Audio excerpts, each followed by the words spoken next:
Today we're talking about The 5 AM Club, a book that I just reread as I'm currently on week 3 of a 30-day experiment where I wake up at 5 AM. So I thought it would be fitting to reread The 5 AM Club, which I learned not that long ago. I actually had a book copy as well.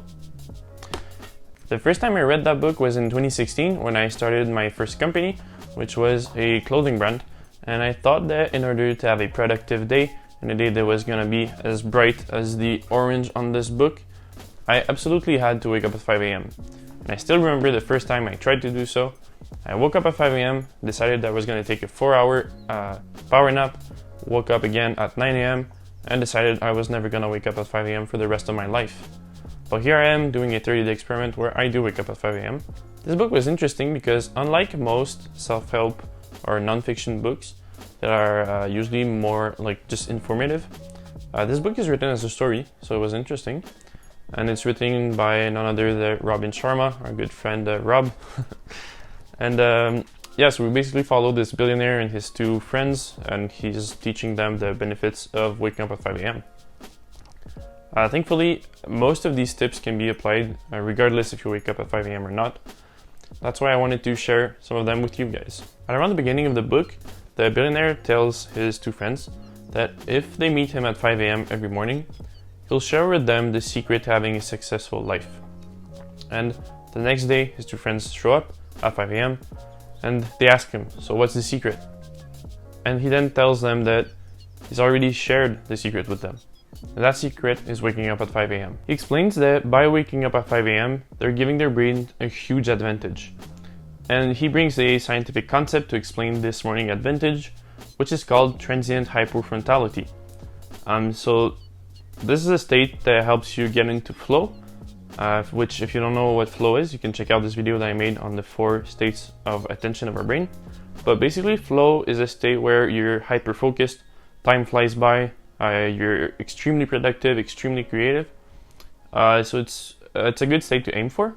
So when you're in this state of transient hyperfrontality, you'll spend less time overthinking, you'll make better decisions, and you'll be more focused as well. There are many things that can lead to getting into this state, but the morning is one of the best ones. When your brain is just booting up, you have tons of energy, you have a clear mind, and yet you're still peaceful. So after sharing with his friends the advantage of waking up at 5 AM, he then shares a new concept, which is the 3 interior empires. These 3 empires are the health set, the heart set, and the soul set. So the health set is your physical well-being. So you work on that by exercising. And exercise here isn't like going to the gym, going all out, or running a marathon. It's just about getting your body moving. Doing so will help you reduce stress, you'll be happier, and it also leads to having a longer life. The heart set is our emotional well-being, something that we can forget at times. And what the author suggests we do for this empire is to write down your thoughts, your emotions and all that in the morning. And the idea here is that you'll understand your emotions and the way you feel better, you'll feel more compassionate, and you'll have better communication skills. The last and final one is the soul set, which is all about the spiritual balance. So if you're someone religious, that could be time that you spend praying. If you're not religious, what the author suggests is that you write down your core values on a piece of paper, or it could be in your journal, and you read them every day. So that way you bring meaning to what it is that you're doing. And now, a super important part of the book, the 20-20-20 rule. So Robin Sharma says that the way you're beginning your day will strongly impact how the rest of the day will go.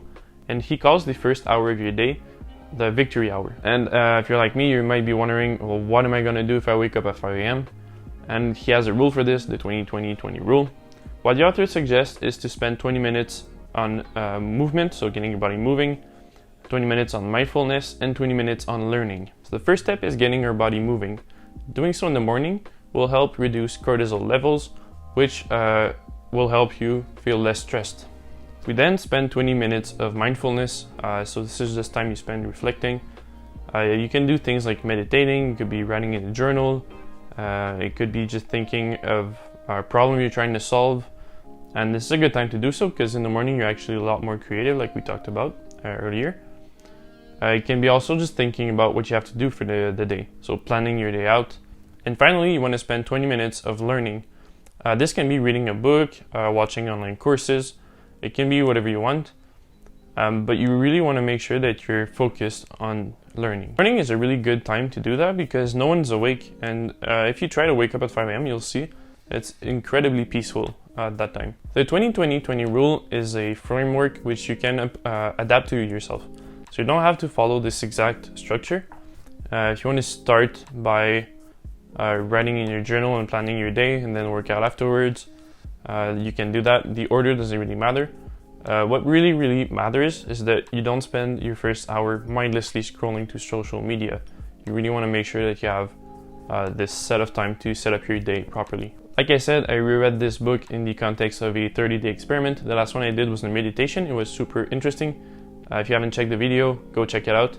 And I'll be sure to leave a link down below when I'm finished with this 30-day experiment and I've made the video on this. Leave a like if you enjoyed this second book club episode, and leave a comment down below if you're already waking up at 5 a.m., if it's something you might consider, or if it's something you absolutely do not want to do. And regardless of when you wake up, remember to have a good day.